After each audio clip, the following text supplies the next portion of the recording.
Welcome to RMCA Spiritual Message for Christian Character Formation. Let us begin this small reflection with a short prayer.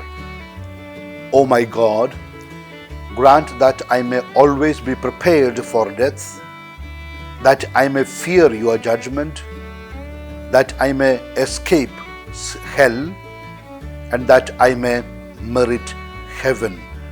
In the name of the Father, and of the Son, and of the Holy Spirit. Amen. My dear friend, no man is born to be alone or to be isolated. Man needs another man for everything. He cannot live alone. It means we need to depend on others for our survival. We need others to be happy. We need others in times of grief. We need others always. If that is the case, we need to give and keep giving to others. Give help to those in need. Everyone is in need of a smile at least. Keep giving instead of limiting to taking only. Let us become givers instead of becoming takers. There are contributions of others in what we eat and drink, when we are healthy and when we are sick. Let us therefore keep contributing to the welfare of others, for the common good, and in particular for everyone in need. It was Pope Paul VI who founded the organization Caritas Italiana 50 years ago. Pope Francis addressed its members in the Vatican's Paul VI Hall on the occasion of their 50th anniversary and offered them 3 paths to follow to continue their journey of service. Way of the least. The first is the path of the least, said the Pope.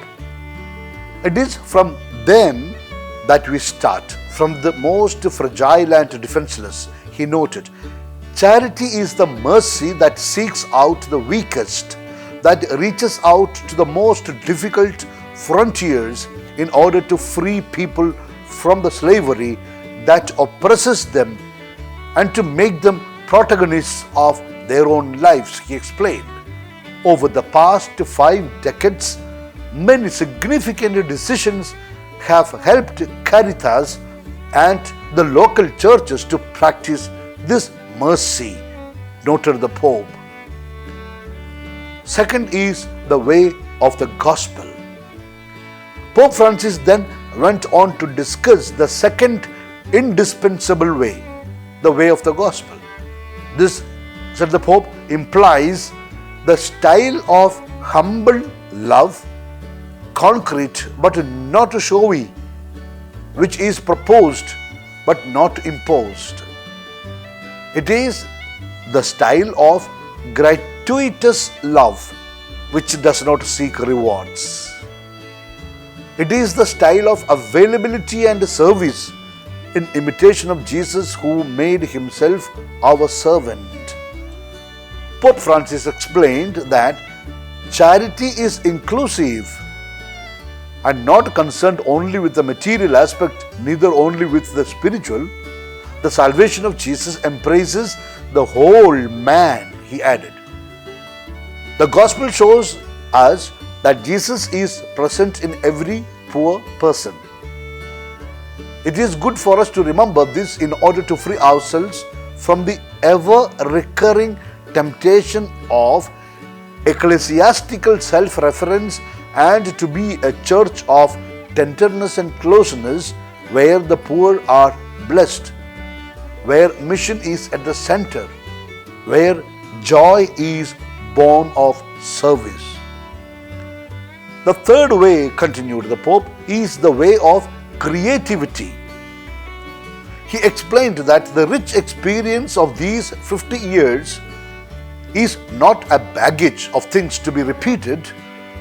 It is the basis on which to build on in order to decline in a constant way what Pope Saint John Paul II called the imagination of charity.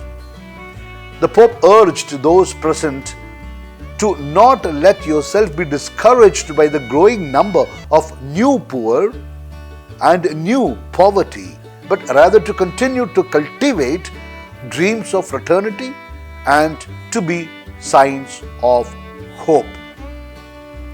My dear friend, this is what we can try to do in our daily life, and that's how we can rebuild the church again. That's all for today. Let me now give you my apostolic blessing. May Almighty God bless you, the Father, the Son, and the Holy Spirit. Amen. It is good to listen to 2 talks every day, one in the morning and another in the evening. Thanks for listening this talk. You will be blessed abundantly. Wish you all the good things in life. Take care and be happy. In the mission of the church, Bishop Franco Mullaikil.